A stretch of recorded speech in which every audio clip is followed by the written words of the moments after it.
Okay, this is the runtime calculator from sprinklersystemcalculator.com. What it's set up to do is to give you an actual runtime based upon the sprinklers that you select.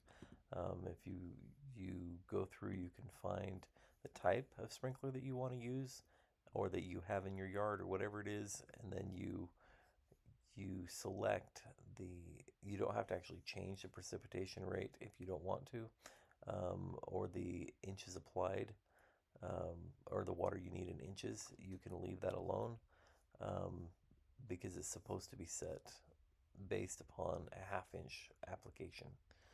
But then you select the heads itself, and whichever one you do, it'll tell you how many minutes it should run.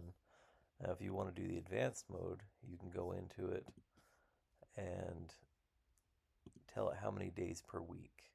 And then you can also put how much water you need in an entire week.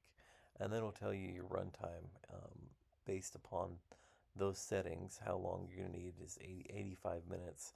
And if you should be cycle and soaking. So if you're cycle and soaking, it'll tell you 3 cycles at 29 minutes for this, to be able to get it up to close to 85. It'll be a little more, but that's just because most sprinkler clocks don't let you do fractions of a minute.